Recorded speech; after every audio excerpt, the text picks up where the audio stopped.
Hey, you're just in time. There's a big sale going on down at Milliman's. For the holiday season, if you're in need, you can get a mom.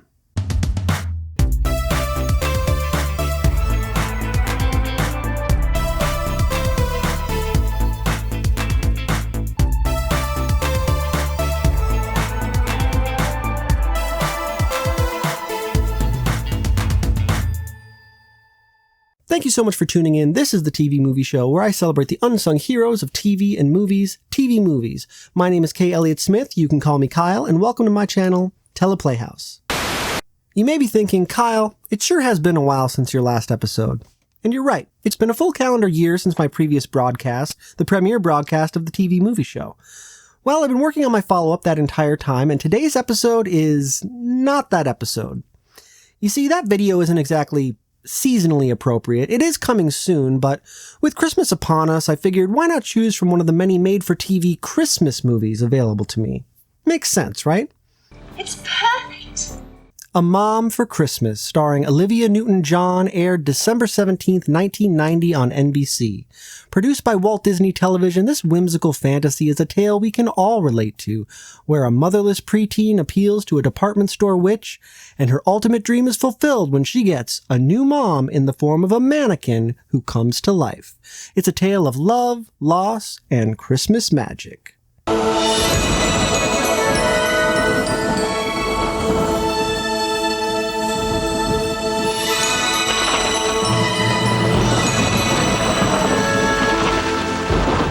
If that sounds weird, that's because it is. This is a very weird movie, but what you may come to learn about me is that I tend to like weird. Weird is just another word for unusual or extraordinary. That being said, this is not a perfect movie. Sometimes the whimsy gets in the way of logic and plot, so I recommend viewing this movie with your thinking cap off. It's the best we can do. I won't spell it out beat for beat, as I do recommend checking this one out for yourselves, but I'll give you the basic setup and highlight some of my favorite bits. A Mom for Christmas centers on a girl named Jessica, who spends her free time hanging around a local high-end department store called Milliman's. She goes there to people watch, specifically moms with their daughters. And this is a really sad setup because even though it's not explained right away that her mom passed away, it's heavily implied. Not only that, but she's being bullied by some kids from school seemingly for this exact reason, that her mom is gone and not there to protect her. This is another thing that's not explicit, but I'm getting some real Halloween 4 vibes here. Jamie's an orphan! Jamie's an orphan! Anyway, this department store seems like a pretty happening spot, and this is where we meet Philomena. She's played by Doris Roberts, who's best known for later playing Ray's mom on Everybody Loves Raymond. I don't know what her actual job is at the store, but if you're in need of some basic sleight of hand, telekinesis, or straight up sorcery, she's got you covered. I don't even know why she would need a job, because can't witches, like... We can even make our own money. Yeah. I digress. Philomena serves as a sort of fairy godmother in this story. In fact, there are a number of parallels between A Mom for Christmas and Cinderella. There's, of course, Philomena and her array of magical abilities, transformations at midnight, and a subplot involving footwear. If the shoe fits. Philomena offers to grant Jessica her Christmas wish. Jessica yearns for the comfort of maternal embrace, so I was a little surprised when she asked for... That. What? That's what I want. The mannequin. She wants the mannequin. Philomena knows what she means, and after a little bippity-boppity-boo, the mannequin, henceforth to be referred to as Amy, is born into the world. She arrives at Jessica's house a little after 12 a.m., which is more than a little surprising for Jessica's dad. Will? Let's talk about this guy for a minute. Jessica's dad, Jim, is clearly trying to connect with his daughter, but he could stand to be a little more present in her life. As the sole breadwinner, it's understandable that he needs to work a lot, but it does seem like he's keeping her at a distance because she reminds him of the loss of her mother. Perhaps all he needs is the love of a good mannequin.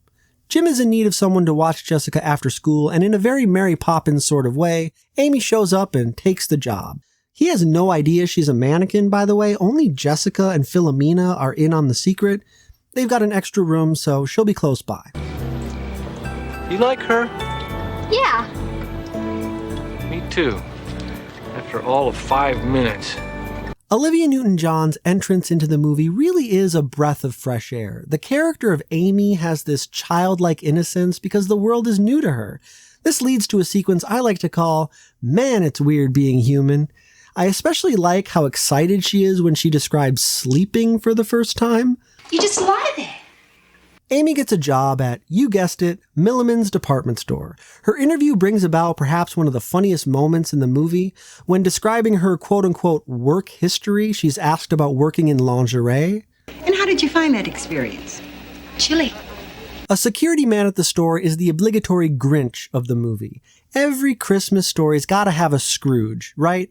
He doesn't believe in magic, let alone Christmas magic. He is something of a curmudgeon, yes, but in my opinion, he's justifiably concerned about things going missing around the store and then those same items being worn by Amy and Jessica. The movie makes it clear that Amy is paying the store back for these items, but the nuances of this are lost on Mr. Loss Prevention. We can't be sure what the extra money is for. As far as I'm concerned, Scrooge's greatest offense is, on a couple of occasions, referring to mannequins as dummies. How rude. Despite this, the movie proceeds with a series of hijinks, such as Amy and Jessica acquiring a Christmas tree with the help of a chauffeur mannequin. Oh yeah, there are other living mannequins in this movie. Amy explains that they can come alive for a few hours every night when the store is closed, sort of a Toy Story scenario. It's the Christmas magic, however, that allows Amy to exceed this limitation and remain human throughout the day. But Christmas magic is a fickle mistress. Philomena's spell only lasts until midnight on Christmas, then Amy is set to turn back into a pumpkin, or a mannequin. Jessica loves Amy, Jim loves Amy, and for some reason, Amy is starting to have feelings for Jim. Will Amy be able to hold on to her humanity so they can all live happily ever after? Will she get thrown in the slammer for shoplifting? Will she nearly burn down the house by lighting a Christmas tree with flaming candles?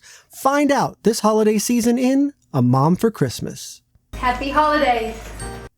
Overall, I find this movie delightful. I credit that almost entirely to the performance of Olivia Newton-John. She's charming and funny, and this was actually her very first TV movie. She was coming off a break from acting at the time, and apart from a cameo appearance in She's Having a Baby, A Mom for Christmas was her first screen role in 7 years.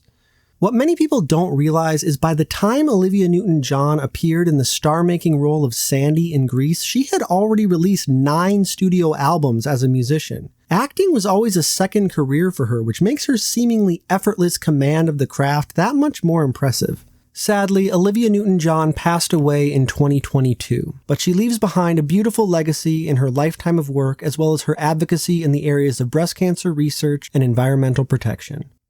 If you're looking for a little bit of that light this holiday season, I recommend checking out A Mom for Christmas. It will warm your heart, and I think we could all use a little bit of that Christmas magic. This has been the TV Movie Show. Merry Christmas and Happy Holidays.